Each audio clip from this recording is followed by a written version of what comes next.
Hello दोस्तों, स्वागत है आपका प्रियंका लर्निंग क्लासेज में।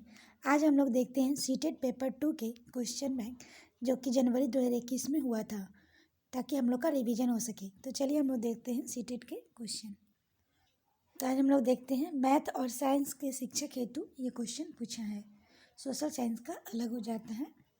तो चलिए हम लोग देखते हैं भाग 1 बाल विकास एवं शिक्षा शास्त्र। इसमें पहला क्वेश्चन है जो कि CDP से है। कक्षा में अर्थपूर्ण अधिगम को प्रोत्साहित करने के लिए अध्यापिका को विद्यार्थियों की सहायता करनी चाहिए, वे अपने मनोभाव और अभिप्रेरणा को सुव्यवस्थित कर पाए। दूसरा, विद्यार्थियों और उनके प्रदर्शन के आधार पर वर्गीकृत और नामांकित करके उनके योग्यता आधारित समूह बनाने चाहिए। तीसरा, विद्यार्थियों में संवाद और परिचर्चा के प्रोत्साहित करना चाहिए जिससे वे बहुपरिप्रेक्ष्य करने में सशक्त हो। चौथा, कक्षा में विविधता की उपेक्षा करके शिक्षण की मानक विधि को अपनाना चाहिए। तो इसका आंसर हम लोग देखें तो इसका आंसर हो जाएगा सी, पहला और तीसरा। अगला क्वेश्चन है, प्रतिकूल परिस्थिति और वंचित पृष्ठभूमि वाले अधिगमकर्ताओं को संबोधित करने के लिए निम्नलिखित में से कौन सी पद्धति प्रभावशाली नहीं है। ऑप्शन है, विद्यार्थियों को संतुलित चुनौतीपूर्ण लक्ष्यों के लिए अभिप्रेरित करना और उपयुक्त शिक्षण सहायता उपलब्ध कराना। दूसरा, कार्यकलापों के लिए सहयोगी समूह बनाना और विद्यार्थियों को एक दूसरे का समर्थन करने के लिए प्रोत्साहित करना। तीसरा, अधिगमकर्ताओं के बातचीत करके उनकी आवश्यकताओं और उनके सम्मुख आई चुनौतियों को समझना। चौथा, अधिगमकर्ताओं को विद्यालय के बाहर ट्यूशन पढ़ने के लिए कहना जिससे कि अध्यापक को उन पर अधिक ध्यान न देना पड़े। तो इसका आंसर हो जाएगा डी, अधिगमकर्ताओं को विद्यालय के बाहर ट्यूशन पढ़ने के लिए कहना जिससे कि अध्यापक को उन पर अधिक ध्यान न देना। जब भी निगेटिव शब्द आएगा तो वो नहीं हो जाएगा, इस बात का ध्यान रखेंगे। अगला क्वेश्चन है, बच्चों के अधिगम में शारीरिक स्वास्थ्य एवं सांवेगिक अवस्था है। पहला, अवस्था का कोई आपसी संबंध नहीं है। दूसरा, की भूमिका नगण्य है। तीसरा, का भूमिका नहीं होता की एक महत्वपूर्ण भूमिका है। तो इसका आंसर हो जाएगा डी, की एक महत्वपूर्ण भूमिका है। अगला क्वेश्चन देखते हैं, कक्षा में प्रभावशाली अधिगम के लिए डैश वातावरण की रचना करनी चाहिए बजाय डैश वातावरण के। तो इसका आंसर हो जाएगा सी, सहयोगिक वातावरण की रचना करनी चाहिए और बजाय प्रतिस्पर्धी वातावरण के। अगला क्वेश्चन है, निम्नलिखित में से कौन सा उदाहरण विद्यार्थियों को अधिगम के लिए अभिप्रेरित करने के लिए प्रभावशाली पद्धति है। तो पहला, वे कार्य देना जो बहुत सरल हो। दूसरा, प्रतियोगिताओं के लिए बहुत ही अवसर उत्पन्न कराना। तीसरा, पार उपलब्ध कराना विशेषकर जब विद्यार्थी कोई नया कौशल सीख रहे हो। चौथा, सीखने की ज़्यादा कार्यपूर्ण करने पर बल देना। तो इसका आंसर हम लोग देखें तो इसका आंसर हो जाएगा 5 का सी, पार उपलब्ध कराना विशेषकर जब विद्यार्थी कोई नया कौशल सीख रहे हो। अगला है, बच्चों के चिंतन में विषय में निम्नलिखित में से कौन सा कथन सही नहीं है, नहीं पूछ रहा है। तो ऑप्शन देखें, बच्चे अपने आसपास की विविध घटनाओं के बारे में सक्रियतापूर्ण सोचते हैं, उनमें अन्वेषण छानबीन की लालसा होती है। दूसरा, बच्चे अपने आसपास की वस्तुओं को जानने के लिए जन्मजात जिज्ञासु होते हैं। तीसरा, बच्चे आसपास की विविध घटनाओं के बारे में स्वयं सिद्धांतों की रचना करते हैं। चौथा, बच्चे प्रत्ययों के स्वयं नहीं सोच सकते और अध्यापक की मूल भूमिका उनसे जानकारी उपलब्ध कराना है। तो इसका आंसर हम लोग देखें तो इसका आंसर हो जाएगा डी, बच्चे प्रत्ययों को स्वयं नहीं सोच सकते और अध्यापक की मूल भूमिका उन्हें जानकारी उपलब्ध कराना है। अगला है, अधिगम एक डैश और एक प्रक्रिया है। तो इसका ऑप्शन हम लोग देखें, सरल या व्यक्तिगत, जटिल निष्क्रिय, जटिल सक्रिय और सरल रैखिक। तो इसका आंसर हो जाएगा सी, जटिल और सक्रिय। अगला क्वेश्चन है, अपनी कक्षा में अर्थपूर्ण अधिगम को सुसाध्य बनाने के लिए अध्यापिका को अपनी कक्षा में सामाजिक, सांस्कृतिक, धार्मिक, भाषीय विविधता को चाहिए। तो इसका ऑप्शन है समझना, अनदेखा करना, टालना, उपेक्षित करना। तो इसका आंसर हो जाएगा समझना चाहिए। अगला क्वेश्चन है, एक डैश कक्षा में अध्यापिका अपनी शिक्षा शास्त्र व आकलन की विधियों को विद्यार्थियों की व्यक्तिगत जरूरतों के अनुसार परिवर्तित करती है। पाठ पुस्तक केंद्रित, व्यवहारवादी, अध्यापक केंद्रित या प्रगतिशील। तो इसका आंसर हो जाएगा डी, प्रगतिशील। अगला क्वेश्चन है, बच्चों का विद्यालय में असफल होना साबित करता है कि इन बच्चों में आनुवंशिक पैदाइशी कमियां हैं, उन्हें विद्यालय से निकाल देना चाहिए। दूसरा, सूचित करता है कि अभिभावकों में अपने बच्चों के अधिगम की सहायता करने का सामर्थ्य नहीं है। तीसरा, प्रस्तावित करता है कि वंचित पृष्ठभूमि वाले बच्चों में अधिगम का सामर्थ्य नहीं होता है। डी, निर्देश करता है कि विद्यालय में विद्यालय इन बच्चों की आवश्यकता और रुचियों की पूर्ति करने में समर्थ नहीं है। तो इसका आंसर हो जाएगा डी। निर्दिष्ट करता है कि विद्यालय इन बच्चों की आवश्यकताओं और रुचियों की पूर्ति करने में समर्थ नहीं है। अगला क्वेश्चन है, समूह में एक दूसरे को पढ़ाने और सहायता करने से ऑप्शन है बच्चों का ध्यान भंग हो सकता है। यह एक प्रभावशाली शैक्षणिक पद्धति नहीं है। दूसरा, बच्चों में प्रतिस्पर्धक प्रवृत्ति उत्पन्न होती है जो कि अधिगम के विघ्न रुकावट को पैदा करती है।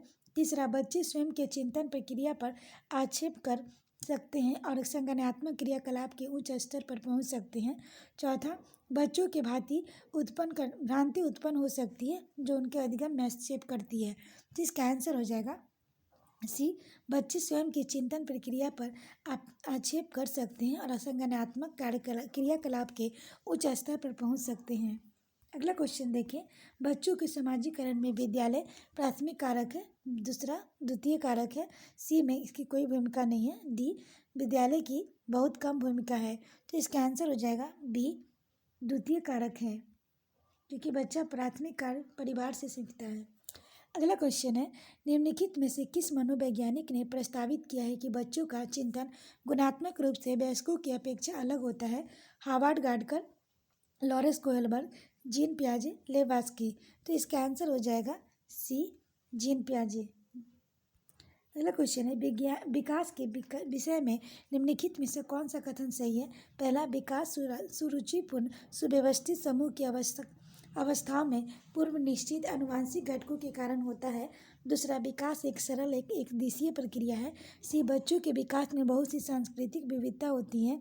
डी, संसार में सभी बच्चों का विकास एक ही क्रम में और सुनिश्चित समय में होता है। तो इसका आंसर हो जाएगा सी, बच्चों के विकास में बहुत सी सांस्कृतिक विविधता होती है। अगला क्वेश्चन है, निम्नलिखित में से मध्य बाल्यावस्था की अवधि मुख्य प्रमाण चिन्ह कौन सा है? तो ऑप्शन हम लोग देखें, पेशीय कौशल और समग्र शारीरिक वृद्धि के तेजी से विकास। दूसरा, वैज्ञानिक तर्क और अमूर्त रूप से सोचने की क्षमता का विकास। तीसरा, प्रतीकात्मक खेल का उभारना। डी, तर्क संगत विचारों का विकास जो प्राकृतिक रूप से मूर्त है। तो इसका आंसर हम लोग देखें जाएगा डी, तर्क संगत विचारों का विकास जो कि प्राकृतिक रूप से मूर्त है। अगला क्वेश्चन देखते हैं, अगला है, जीन पियाजे के अनुसार बच्चे अमूर्त संक्रियात्मक अवस्था में ऑप्शन संरक्षक वर्गीकरण और श्रेणीबद्धता के करने में सक्षम नहीं है।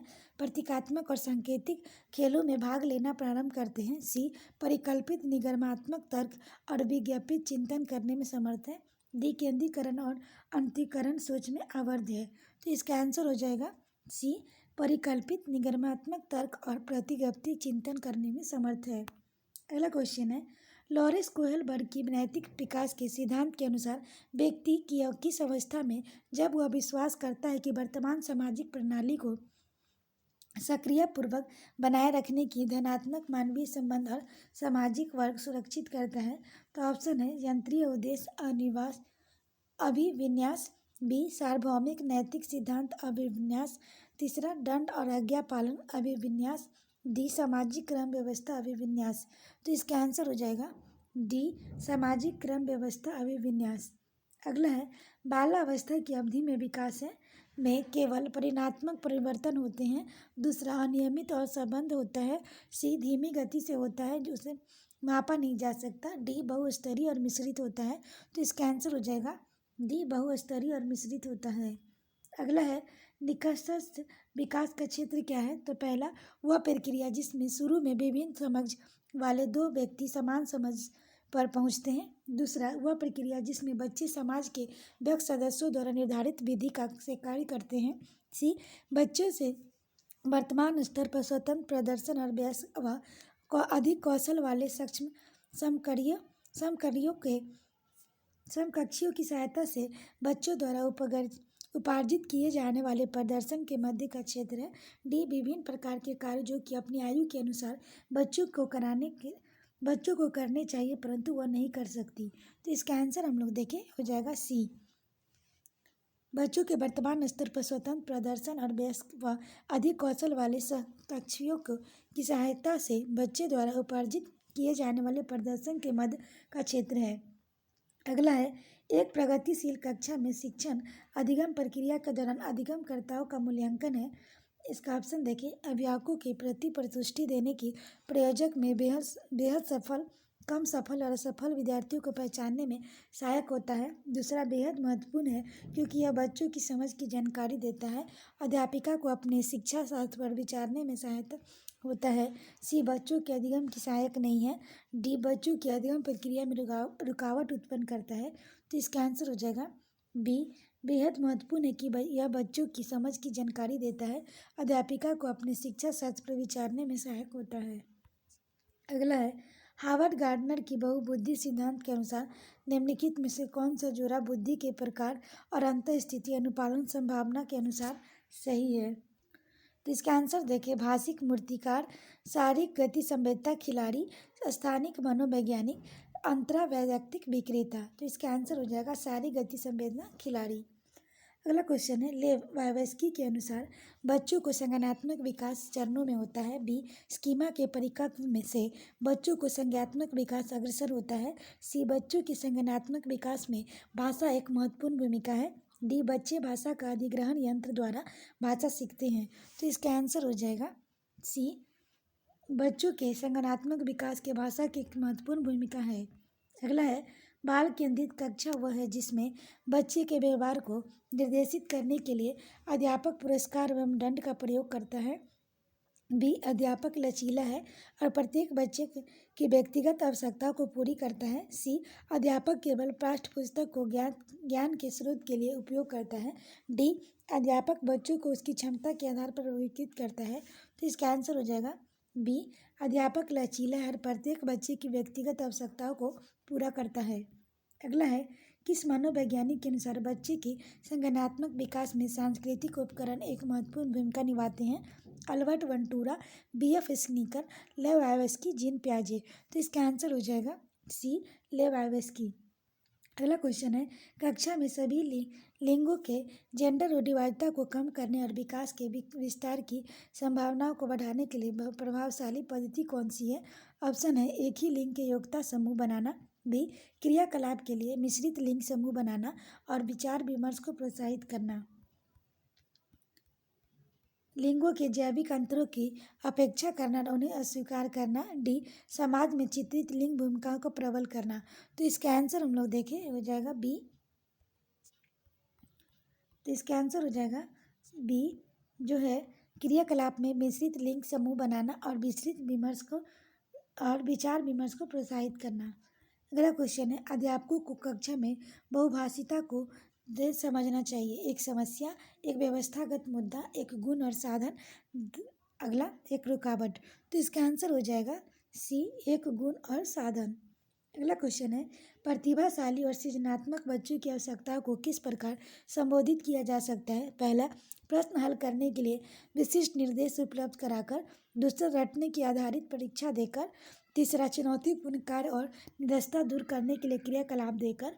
अगला, वे प्रश्न देकर जिसमें अभिमुखी चिंतन की आवश्यकता है। तो इसका आंसर हो जाएगा सी, चुनौतीपूर्ण कार्य और निरस्ता दूर के लिए क्रियाकलाप देकर। अगला क्वेश्चन है, पठन वैकल्प बच्चों की पहचान किस प्रकार की जा सकती है। ऑप्शन, उनके पढ़ने और लिखने की कौशलता के विश्लेषण से। अगला है, उनकी जटिल व उच्च स्तरीय समस्याओं को हल करने की क्षमता का आकलन करके। सी, उनके सामाजिक और सांस्कृतिक संदर्भ को जानकर। डी, पूर्ण शारीरिक स्वास्थ्य परीक्षण के द्वारा। तो इसका आंसर हो जाएगा, इसका आंसर है ए, उनके पढ़ने और लिखने की कौशल के विश्लेषण से। अगला क्वेश्चन है, आंशिक दृष्टि वाले विद्यार्थियों के लिए निम्नलिखित में से कौन सी अधिगम सामग्री उपयुक्त नहीं है। तो पहला, बोलती पुस्तकें, स्पर्शीय सूचना पट। दूसरा, छोटी मुद्रा वाली कार्यशीट। तीसरा, बड़े आकार की मुद्रित पुस्तकें। डी, त्रिविमीय नक्शे और चार्ट। तो इसका आंसर हो जाएगा डी, छोटी मुद्रा वाली कार्यशीट। अगला क्वेश्चन है, समावेशी शिक्षा के पीछे अंतर्निहित विचार है। तो पहला, अलग अलग अक्षमताओं वाले बच्चों के लिए विशिष्ट शैक्षणिक संस्थानों का प्रावधान करना। दूसरा, दार्शनिकता के सभी बच्चों को नियमित विद्यालय में समान शिक्षा पाने का अधिकार। तीसरा, बच्चों को उसकी योग्यता के आधार पर पृथक करना और व्यावसायिक प्रशिक्षण का प्रबंध कराना। डी, बच्चों का क्षमताओं के आधार पर उनकी सीमाओं का पहचान करने और उन्हें नामांकित करना। तो इसका आंसर हो जाएगा बी, यानी कि दार्शनिकता के सभी बच्चों को नियमित विद्यालय में समान शिक्षा पाने का अधिकार है। अब हम लोग भाग 2 के क्वेश्चन देखें जो कि गणित और विज्ञान से हैं। तो पहला क्वेश्चन देखें, माध्यमिक विद्यालय में 2 दशमलव वाली संख्याओं के गुणनफल की संकल्पना का परिचय देने के लिए निम्नलिखित में से कौन सी सर्वाधिक उपयुक्त रणनीति है। तो पहला है, महत्वपूर्ण दिया जाना चाहिए कि गुणनफल संख्याओं का बार बार योग है। दूसरा, महत्वपूर्ण दिया जाना चाहिए कि गुणनफल विभाजन का प्रतिलोम है। तीसरा, संकल्पना का परिचय देने के लिए कलन विधि का प्रयोग किया जाना चाहिए। डी, प्रक्रिया का चित्रात्मक रूप से प्रदर्शन करना चाहिए। तो इसका आंसर हो जाएगा डी, प्रक्रिया का चित्रात्मक रूप से प्रदर्शन करना चाहिए। अगला क्वेश्चन देखते हैं, निम्नलिखित में से कौन सा गणित शिक्षण का संकीर्ण उद्देश्य है। तो पहला, विद्यार्थियों को संख्याओं और संख्याओं पर होने वाली सक्रियता का संचालन करने में निपुण करना। अगला देखिए, विद्यार्थी में सामान्यीकरण की क्षमता का विकास करना। सी है, विद्यार्थियों में सुव्यवस्थित तर्कन को प्रोत्साहित करना। डी, विद्यार्थियों में कथन की सत्यता और असत्यता को प्रमाणित करने की योग्यता का विकास करना। तो इसका आंसर हम लोग देखें तो इसका आंसर हो जाएगा ए। तो इसका आंसर है, विद्यार्थियों को संख्याओं और संख्याओं पर होने वाली सक्रियताओं का संचालन करने में निपुण करना। अगला क्वेश्चन है, निम्नलिखित में से कौन सी योजना विद्यार्थियों को गणितीय प्रश्नों को हल करने का शिक्षण देने के लिए सर्वाधिक उपयुक्त है।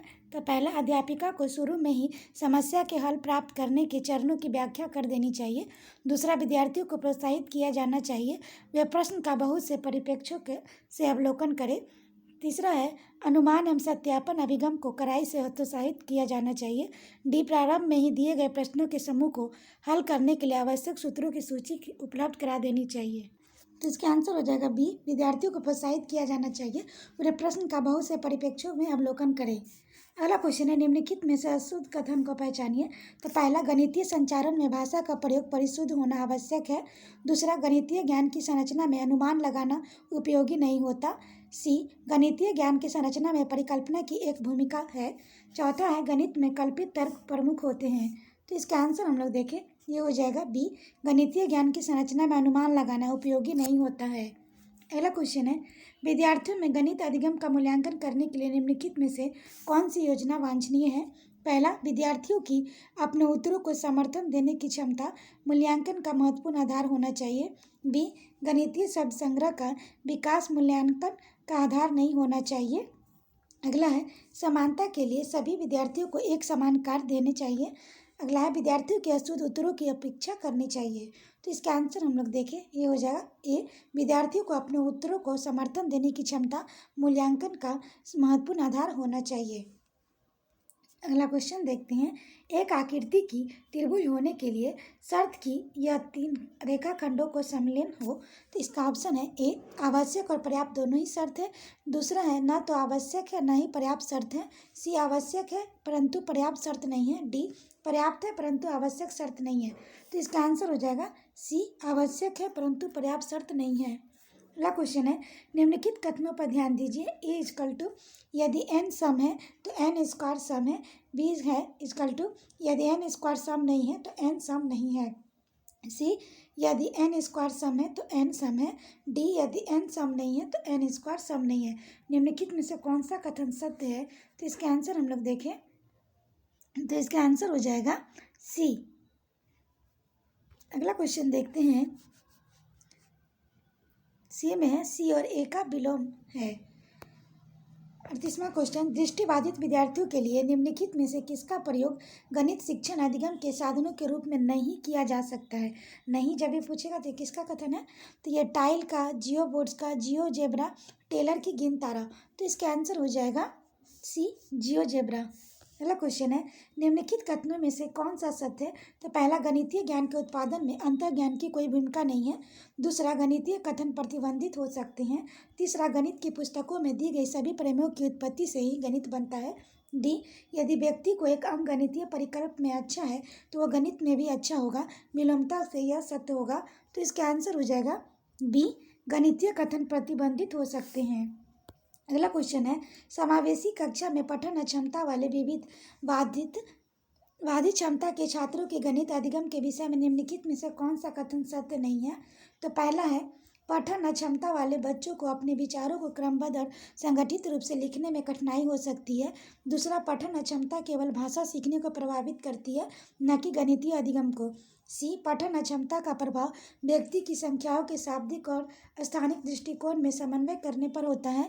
डी गणित के चित्रांकित नमूने पठन अक्षमता वाले बच्चों द्वारा अनुभव की गई कठिनाइयों को दूर करने में सहायक होते हैं। तो इसका आंसर हम लोग देखें, ये हो जाएगा बी। पठन अक्षमता केवल भाषा सीखने को प्रभावित करती है, न कि गणितीय अधिगम को।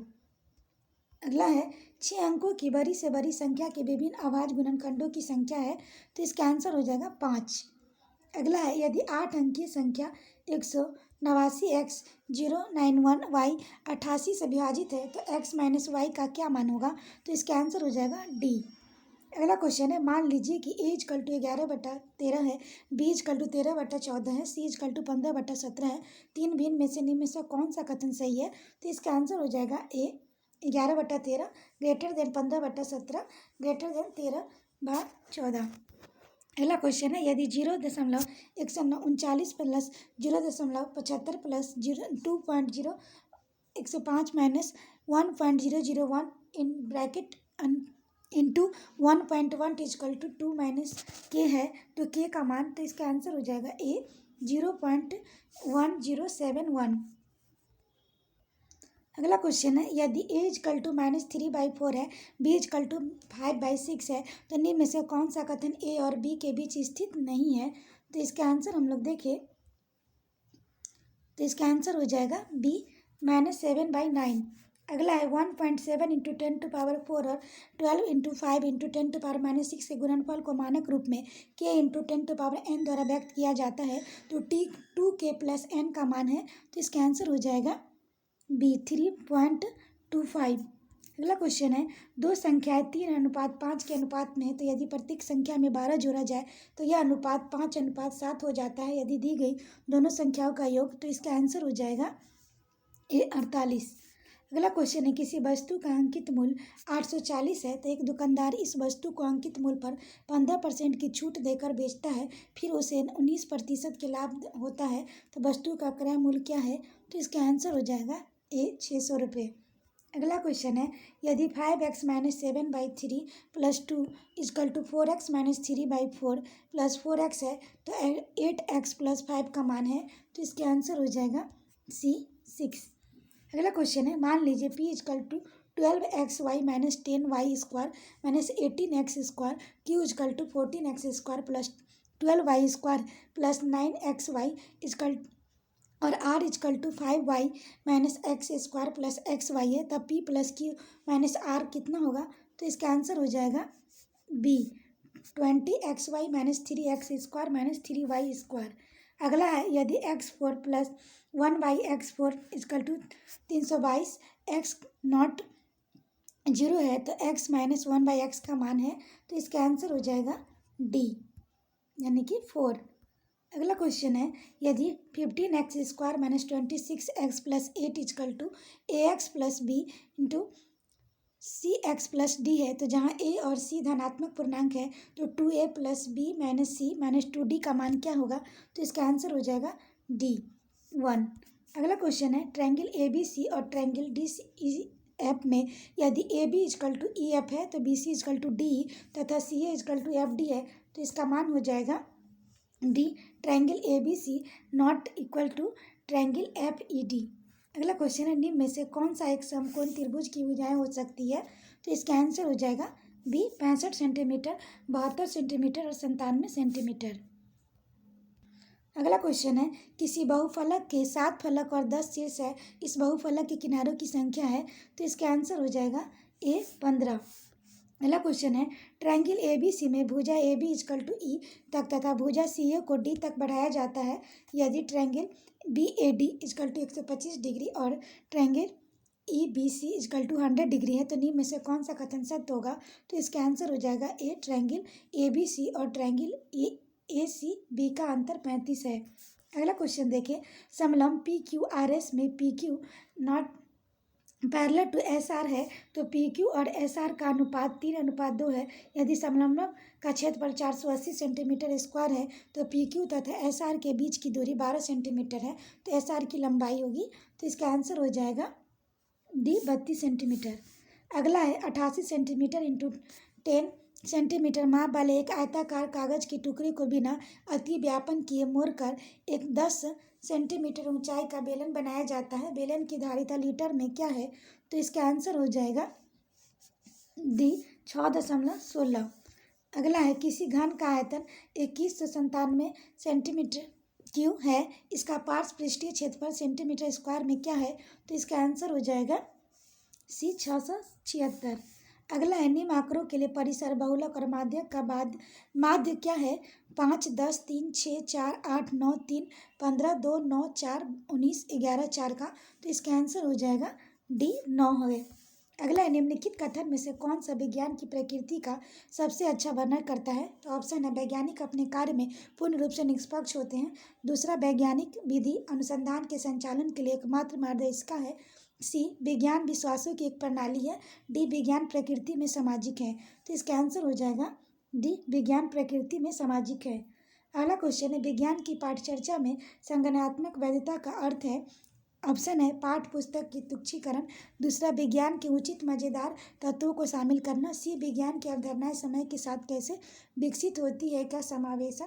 डी, शिक्षार्थियों के संज्ञानात्मक स्तर के अनुसार सामग्री का समायोजन। तो इसका आंसर हो जाएगा डी, शिक्षार्थियों के संज्ञानात्मक स्तर के अनुसार सामग्री का समायोजन। अगला क्वेश्चन है एनसीएफ 2005 के अनुसार उच्च प्राथमिक स्तर के विज्ञान की पाठचर्चा में निम्नलिखित में से कौन सा अनुशंसित है? पहला, अवधारणाओं को रोजमर्रा के अनुभव की समझ बनाने से जोड़ा जाना चाहिए। दूसरा, अवधारणाओं को गतिविधि प्रयोगों द्वारा पहुंचा जाना चाहिए। सी, अवधारणाओं का विषयक उपागम द्वारा शिक्षण होना चाहिए। डी, अवधारणाओं के साथ नियम और सिद्धांतों को पेश करने की आवश्यकता। तो ऑप्शन हम लोग देखें तो इसका आंसर हो जाएगा डी, ए और बी। अगला क्वेश्चन है निम्नलिखित कथनों में से पहचाने जो कि विज्ञान के बारे में सत्य है। तो पहला ऑप्शन है जब एक सिद्धांत को वैज्ञानिक सबूतों के द्वारा बहुत अधिक समर्थन मिलता है वह नियम बन जाता है। बी, आने वाले समय में विज्ञान समाज की अधिकांश समस्याओं को हल करने में सक्षम होगा। सी, वैज्ञानिक अपने काम को पूरा करने के लिए कल्पना पर बहुत विश्वास करते हैं। डी, सभी वैज्ञानिक विचारों को नियंत्रित प्रयोगों द्वारा खोजा और परखा जाता है। तो इसके आंसर हम लोग देखें हो जाएगा सी, वैज्ञानिक अपने काम को पूरा करने के लिए कल्पना पर बहुत विश्वास करते हैं। अगला है यीशु को एक सप्ताह के लिए मौसम की रिपोर्ट एकत्र करने का एक व्यक्तिगत कार्य दिया गया। नीचे दिए गए आकलन संकेतकों से पहचाने कि यीशु कहाँ गलत हो गई। तो पहला ऑप्शन है वह निष्कर्ष निकालती है कि आर्द्रता में कमी से वर्षा की संभावना बढ़ जाती है। बी, वह समझती है कि अधिकतम और न्यूनतम तापक्रम की सीमा प्रतिदिन भिन्न है। सी, वह हर दिन एक वेबसाइट के आंकड़ों सारणीबद्ध करती है। डी, वह इस परिणाम पर पहुंचती है कि आने वाले सप्ताह में बारिश हो सकती है या नहीं। तो इसका आंसर हो जाएगा ए, वह निष्कर्ष निकालती है कि आर्द्रता में कमी से वर्षा की संभावना बढ़ जाती है। अगला है निम्नलिखित में से क्या शिक्षार्थियों में संकल्पनात्मक कमी को समझने के लिए एक उपयोगी रणनीति है? तो पहला, अवधारणा मानचित्र का उपयोग करना। बी, नियमित गृह कार्य देना। सी, प्रश्नोत्तरी सत्रों को आयोजन करना। डी, प्रयोगात्मक कौशलों का अवलोकन करना। तो इसका आंसर हो जाएगा अवधारणा मानचित्र का उपयोग करना। अगला है विज्ञान को पढ़ने के लिए और अधिक लड़कियों को प्रोत्साहित करने के लिए आप निम्न में से सभी प्रकार की को अपना सकते हैं सिर्फ एक को छोड़ के। ऑप्शन है कक्षा में महिला वैज्ञानिकों को आमंत्रित करें। बी, विज्ञान के बारे में मिथकों और रूढ़ियों को की जांच में शिक्षार्थियों को जोड़ें। सी, लैंगिक रूप से संवेदनशील भाषा का उपयोग करें और अपने भी शिक्षार्थियों को ऐसा करने में के लिए प्रोत्साहित करें। डी, ध्यान रखें कि विज्ञान की कक्षा में लड़कियां हमेशा हावी रहे। तो इसका आंसर हो जाएगा डी, ध्यान रखें कि विज्ञान की कक्षा में लड़कियां हमेशा हावी रहे। अगला क्वेश्चन देखते हैं विज्ञान शिक्षक को अधिक अवसारी प्रश्न पूछने चाहिए क्योंकि ऑप्शन, यह गहन सोच को प्रोत्साहित और विकसित करता है। बी, यह शिक्षार्थियों को उत्तर सही करने की दिशा में प्रदान करता है। वह सोचने की युक्ति को विकसित करता है। यह शिक्षार्थियों के सृजनात्मक व्यवहार के आकलन में सहायता करता है। तो इसका आंसर हम लोग देखें डी, ए, सी और डी। अगला क्वेश्चन है कक्षा में प्रदर्शनों का उपयोग मुख्य रूप से शिक्षार्थियों को शामिल करता है। तो इसका आंसर हो जाएगा हम लोग देखें ऑप्शन, दृश्य श्रवण और गतिबोधक सीखना। बी, श्रवण और गतिबोधक सीखना। सी, दृश्य और श्रवण सीखना। डी, केवल दृश्य सीखना। तो इसका आंसर हो जाएगा सी, दृश्य और श्रवण सीखना। अगला है घनत्व की अवधारणा के शिक्षण के लिए जांच उपागम का उपयोग करके अपनी विज्ञान कक्षा के लिए नियोजन का क्रम दे। तो पहला है शिक्षार्थियों को तैरने के और डूबने वाली वस्तुओं के बीच संबंध निर्धारित करने का अवसर दे। बी शिक्षार्थियों को विभिन्न वस्तुओं के साथ टब में पानी के साथ खेलने का अवसर दे। सी शिक्षार्थियों को एक छोटी नाव डिजाइन करने के लिए कहे और 1 किलोग्राम वजन ले जा सकते हैं। तो इसका आंसर हो जाएगा बी। पहले बी फिर ए फिर सी। अगला क्वेश्चन है वाई कोई ऐसा पौधा है जिसे क्लोरोफिल हरित लवक नहीं होता है, वाई क्या हो सकता है? तो इसका आंसर हो जाएगा कस्कुटा अमरवेल। अगला क्वेश्चन है नीचे दिया गया कौन सा कथन सही है? तो पहला बृहदात्र में भोजन का पाचन होता है। दूसरा बृहदात्र में उंगली के समान उभरी हुई संरचनाएं होती है जिन्हें दीर्घरोम कहते हैं। बृहदात्र क्षुद्राक्ष की अपेक्षा चौड़ी और छोटी होती है। बृहदात्र में पाचित भोजन का अवशोषण होता है। तो इसका आंसर हम लोग देखें ये हो जाएगा सी। बृहदात्र क्षुद्राक्ष की अपेक्षा चौड़ी और छोटी होती है। अगला है रेशम कीट के जीवन चक्र और रेशम फाइबर के उत्पादन के संबंध में कौन सा कथन सही नहीं है? तो नहीं जब पूछ रहा है तो इसके ऑप्शन पहले देखें। रेशम फाइबर केटर पिलर द्वारा स्रावित प्राचीन प्रोटीन होते हैं। दूसरा रेशम कीट के कोकून से रेशम का धागा प्राप्त किया जाता है। सी रेशम कीट के लार्वा को केटर पिलर कहते हैं। डी प्यूपा कोशित विकसित होकर केटर पिलर बन जाता है। तो इसका ऑप्शन हम लोग देखें तो इसका आंसर हो जाएगा डी प्यूपा कोशित विकसित होकर केटर पिलर बन जाता है। अगला क्वेश्चन देखिए निम्नलिखित में से कौन सही मिलान का निरूपण करता है? ऑप्शन है सिकुड़ कर शिथिल होकर शरीर की गति में सहायता करती है। तो इसका आंसर हो जाएगा पेशी। अगला है कठोर संरचना जो कंकाल बनाती है तो हो जाएगा अस्थि। सी है कंकाल का भाग जिसे झुकाया जा सकता है तो ये हो जाएगा उपास्थि। वक्ष की अस्थि और मेरुदंड को जोड़कर बक्से की रचना करता है पसली और पिंजर। अगला क्वेश्चन है निम्नलिखित में से मानवों की कौन सी ग्रंथि 2 से अधिक हार्मोन स्रावित करती है? तो इसका ऑप्शन है अग्नाशय थायराइड एड्रेनल और पीयूष। तो इसका आंसर हो जाएगा डी पीयूष। अगला है नीचे दिया गया कौन सा कथन सही है? सभी अधातुएं गैस होती है, सभी अधातुएं तन नहीं होती, सभी धातुएं ठोस होती है, सभी धातुएं कठोर होती है। तो इसका आंसर हो जाएगा बी सभी अधातुएं तन नहीं होती। अगला क्वेश्चन है वाई कोई मानव निर्मित रेशा फाइबर है जिसे प्राकृतिक स्रोत से प्राप्त किया जा सकता है, वाई क्या हो सकता है? ऑप्शन है एक्रिन जूट रेयॉन नायलॉन। तो इसका आंसर हो जाएगा सी रेयॉन। अगला क्वेश्चन है ईंधन उष्मीयमान अवस्था ज्वलनताप उच्च ठोस उच्च है, मध्यम बी में मध्यम गैस उच्च है, उसके बाद सी में मध्यम गैस मध्यम, डी में निम्न द्रव और निम्न। इनमें से घरेलू ईंधन के रूप में कौन सबसे उपयुक्त है? तो इसका आंसर हम लोग देखें तो ये हो जाएगा ए यानी कि सी मध्यम गैस मध्यम। अगला क्वेश्चन है किसी विशिष्ट क्षेत्र में विशिष्ट रूप से पाई जाने वाली स्पीसीज को क्या कहा जाता है? तो इसका ऑप्शन देखें विशेष क्षेत्रीय स्पीसीज, बी प्रवासी स्पीसीज, सी संकटापन्न स्पीसीज, डी विलुप्त स्पीसीज। तो इसका आंसर हो जाएगा ए विशेषा क्षेत्रीय स्पीसीज। अगला है धातु एक्स धातु वाई को उनके लेखक विलयन के विस्थापित कर देती है परंतु धातु जेड को उसके लवण विलयन से विस्थापित करने योग्य नहीं है। इनमें सबसे ज़्यादा अभिक्रियाशील धातु कौन सी है? तो हो जाएगा जेड, निर्धारित नहीं किया जा सकता, सी एक्स डी वाई। तो इसका आंसर हो जाएगा ए जेड।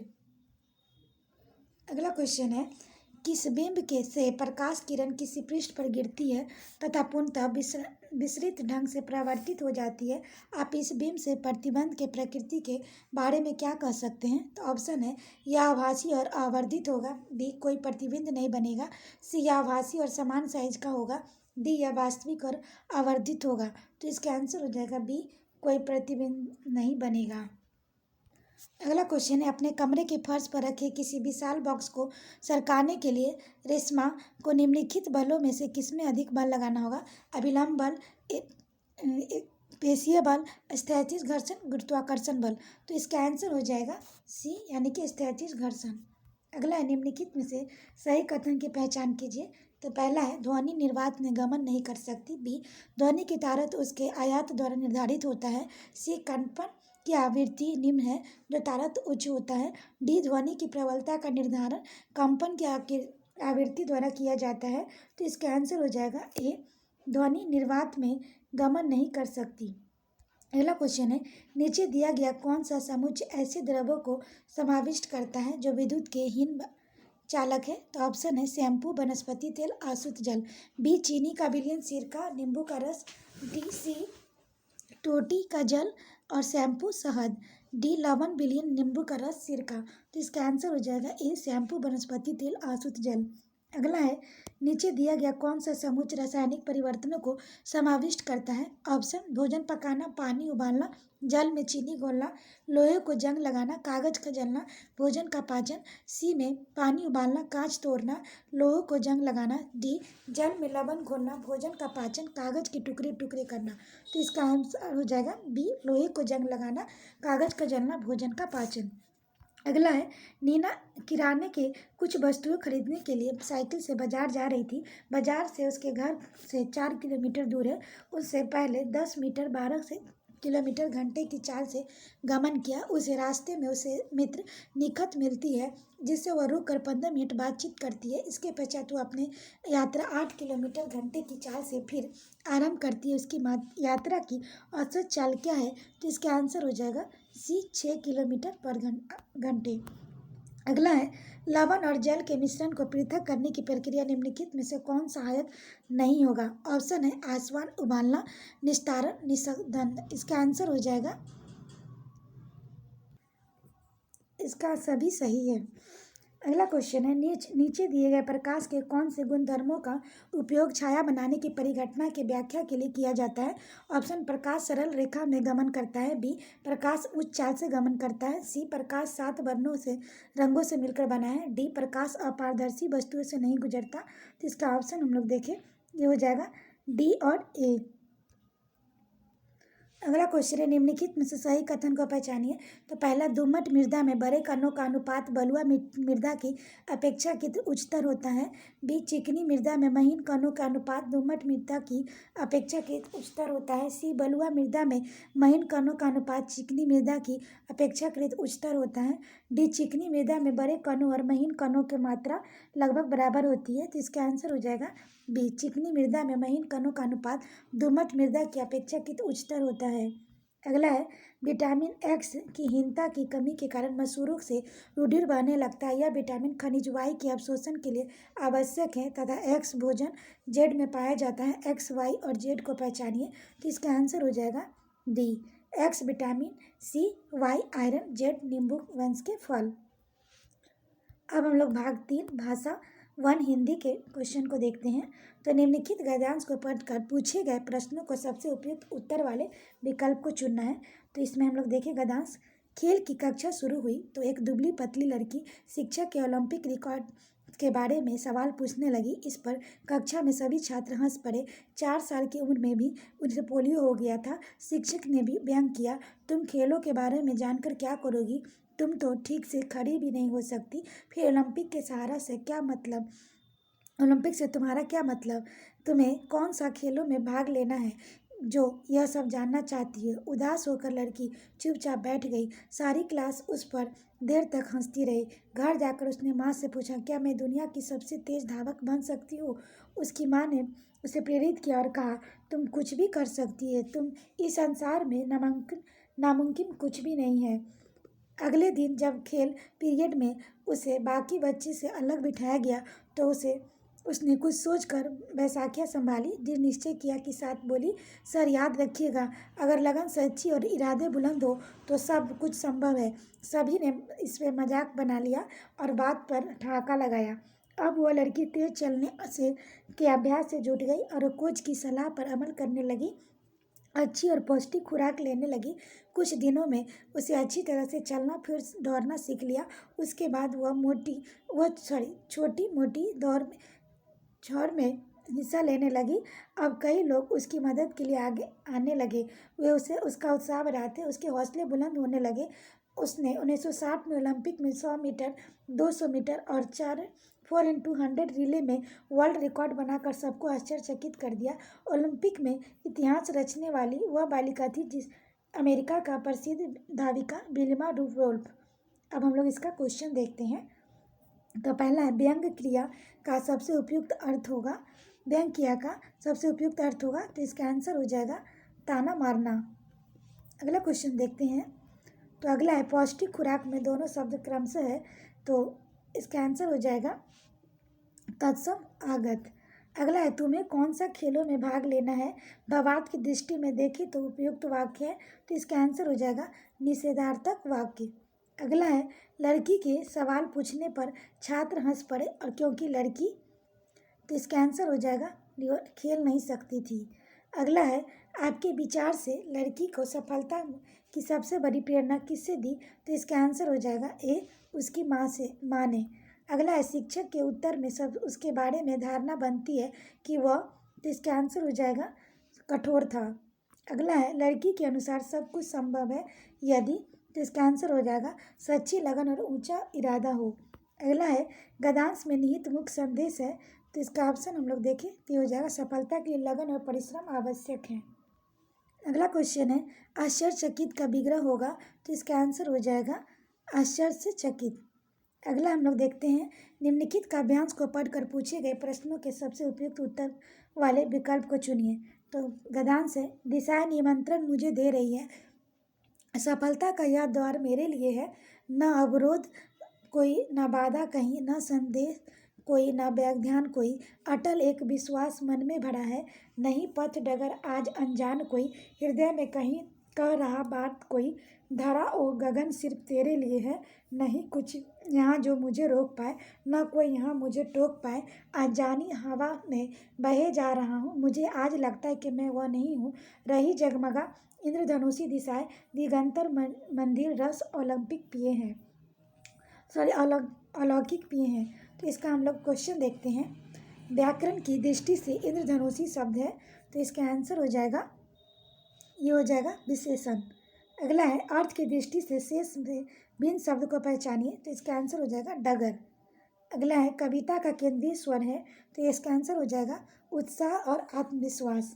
अगला है दिशाएं कवि को क्यों बुला रही है, तो इसका आंसर हो जाएगा सफलता प्राप्त करने के लिए। अगला है कवि को अपनी सफलता पर अटल विश्वास क्यों है, तो इसका आंसर हो जाएगा कोई रुकावट नहीं दिखाई देती।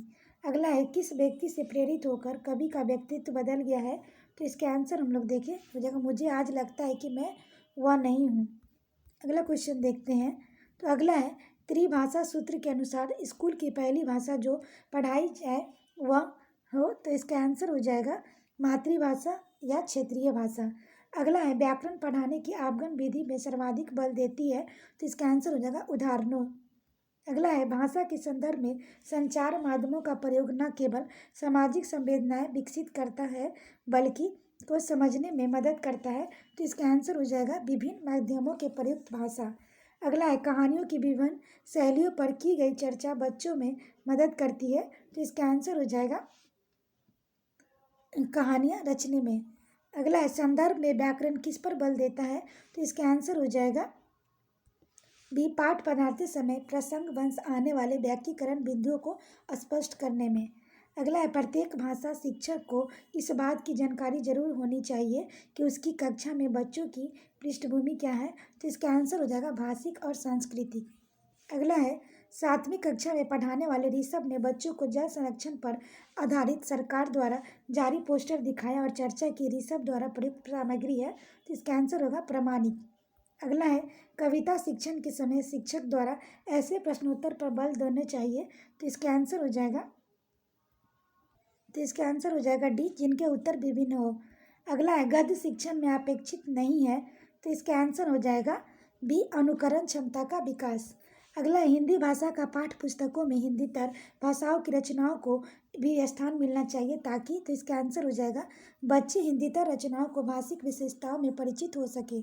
अगला है उच्च प्राथमिक स्तर पर हिंदी भाषा शिक्षण का एक महत्वपूर्ण उद्देश्य है, तो इसका आंसर हो जाएगा हिंदी भाषा की नियमनबद्ध प्रकृति को पहचानना।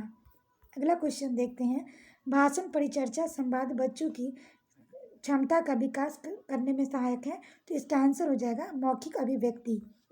अगला क्वेश्चन है गद्य रचना को पद में रूपांतरित करना और पद की गद्य में रूपांतरित करना किसमें मदद करता है, तो इसका आंसर हो जाएगा भाषाई संरचनाओं पर अधिकार। अगला है 8वीं कक्षा में हिंदी भाषा सीखने और सिखाने के लिए आपकी सामग्री को सर्वाधिक महत्व देंगे, तो इसका आंसर हो जाएगा साहित्यिक सामग्री। अगला है आप छठी कक्षा में बच्चों के लिए हिंदी भाषा सीखने सिखाने की किस पद्धति का समर्थन करेंगे?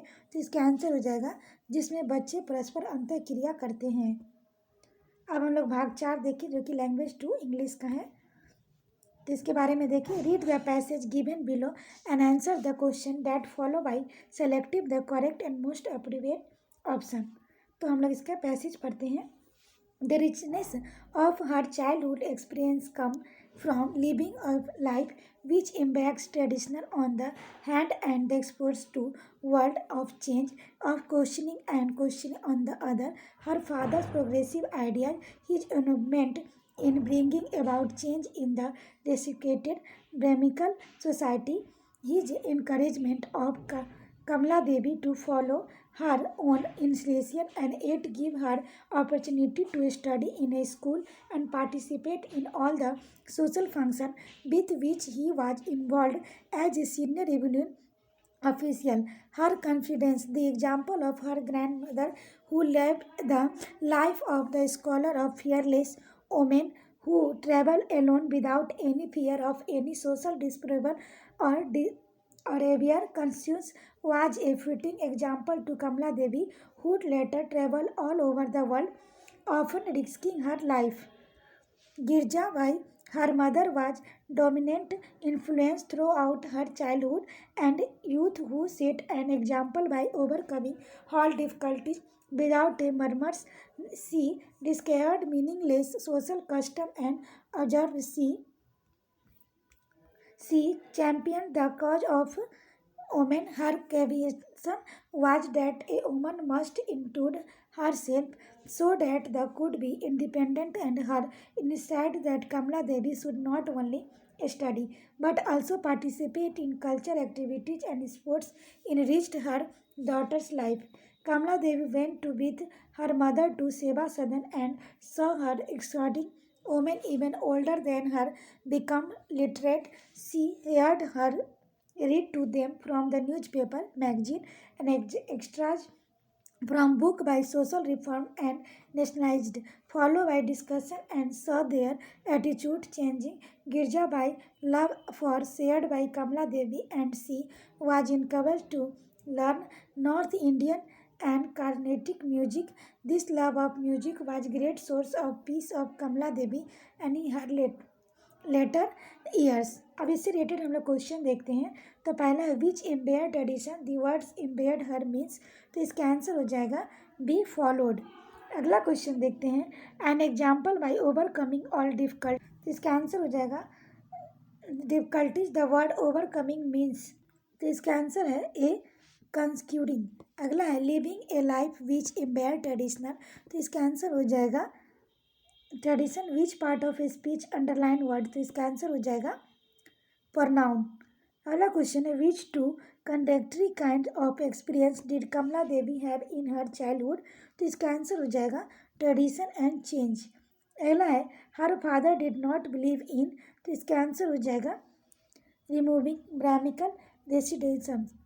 अगला question which of the following statement is not correct of her grandmother. तो इसका आंसर हो जाएगा she believe that women should lead a secure life. अगला क्वेश्चन है which of the following statement is correct about her mother. तो इसका answer हो जाएगा she struggled through life similarly. अगला क्वेश्चन है study the following statement Kamala Devi's mother read to her from newspaper and magazine. B music was a source of great comfort to her. तो इसका answer हम लोग देखें तो इसका आंसर हो जाएगा D A is wrong B is right. अगला है डायरेक्शन दिया हुआ है क्वेश्चन नंबर 129 से 135। Read the passage given the below and answer the question that follow by selecting the correct and most appropriate option. तो हम लोग इसके पैसेज को पढ़ते हैं। The goal of independence was achieved in India through a prolonged struggle during which the far sightedness of the leaders of freedom movement resulted in giving a final shape to our social and economic goal to be achieved after freedom.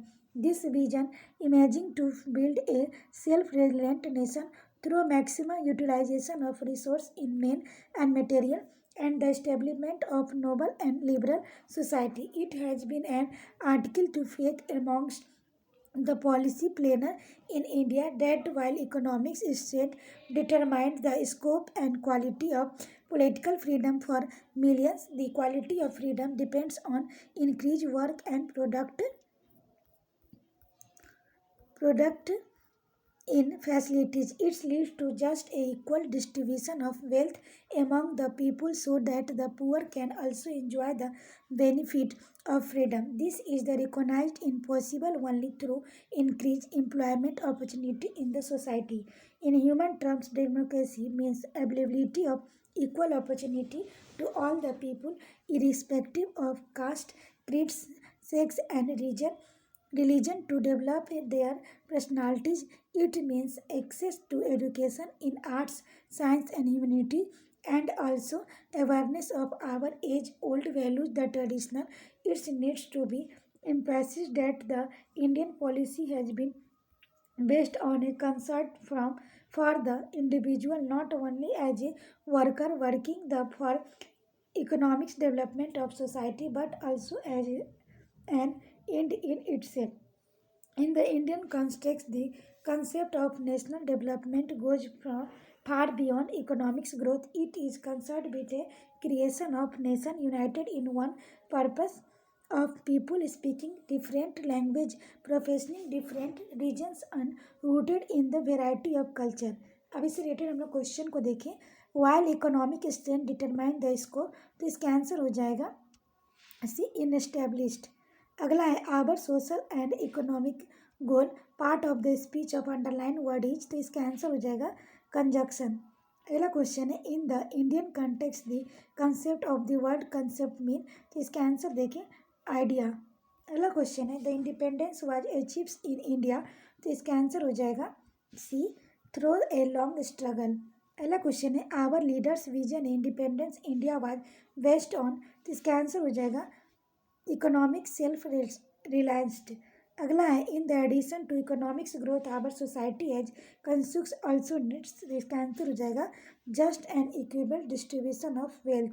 अगला है study of flowing statement, तो along the economics growth we also want to develop a united nation with one aim, be a noble and liberal society depends entire on economic wealth. तो इसका answer हम लोग देखें C A is right B is wrong. अगला है what does the free writing approach to writing promote, तो इसका answer हो जाएगा understanding of content of fluency. अगला है पेडागोजिकल ग्रामर मीन डैट, तो इसका आंसर हो जाएगा D teaching grammar is context. अगला है which one of the flowing is not एवोक्रेट as an element for statement in poem, तो इसका आंसर हो जाएगा ग्रामर. अगला क्वेश्चन है teacher asked her learner to watch a movie 2 days ago and now she asks them to have a discussion on what would they do if they were the hero and heroine of the movie. What is the sentiment task known as, तो इसका answer हम लोग देखें जाएगा explorative task. अगला question है what does the fluency in reading mean, तो इसका आंसर हो जाएगा C ability to read and text as is to expression. अगला है which of the following statement are true of language in India, तो इसका आंसर हो जाएगा डी सी और डी, यानी कि Hindi is the official language of India, English is associate official language of India. अगला क्वेश्चन है declarative knowledge is learning grammar refers to, तो इसका आंसर हो जाएगा C knowing the rules of grammatical item. अगला क्वेश्चन है habit formation through repetition in component of which method, तो इसका आंसर हो जाएगा बी कंस्ट्रक्टिव. अगला है a teacher of class 7 asks her learner to bring at least 2 or 3 objects from home and she asks them to exchange the objects among themselves. She now asks them to describe the objects in their hands as a list in sentence. What are the objects known as in language teaching learning materials, तो इसका answer हम लोग देखें तो इसका answer हो जाएगा सी realia. अगला देखें which of the following components is process in top down approach to teaching learning and और लिसनिंग, तो इसका आंसर हो जाएगा बी रिकोगनाइजिंग द टॉपिक. अगला है teacher arrange her learners into the pairs and give them a text of 2 paragraph. One learner is the pair reads out the text to the other and the partners takes the distraction, then the process is reversed. What is the known as. तो इसका answer हो जाएगा D partial distraction. अगला है mechanism of language is speaking skill includes. तो इसका answer हो जाएगा C pronunciation, grammar and vocabulary. अगला है Jatin Raghav is reading fast looking for specific information in a machinery manual which of the reading sub skill known as. तो इसका answer हो जाएगा डी स्कैनिंग। अगला क्वेश्चन है here some set the words in some pattern, find what are those known as teaching learning of pronunciation. Beat did dad, his head, lead leads, miss pin pen, lock luck. तो इसका answer हो जाएगा C constructive pairs. अगला question है words which one recognized when one hears or sees them are. तो इसका answer हो जाएगा डी रिस्पेक्टिव वोकैबुलरी। आशा करते हैं आपको ये वीडियो पसंद आया होगा। वीडियो पसंद आए तो इसे लाइक करें, शेयर करें, साथ ही चैनल को सब्सक्राइब करें और इसका पीडीएफ प्राप्त करने के लिए टेलीग्राम पर जुड़ सकते हैं जिसका लिंक डिस्क्रिप्शन बॉक्स में दिया गया है। तो आज के लिए इतना है दोस्तों, फिर मिलते हैं नेक्स्ट वीडियो में। Thank you.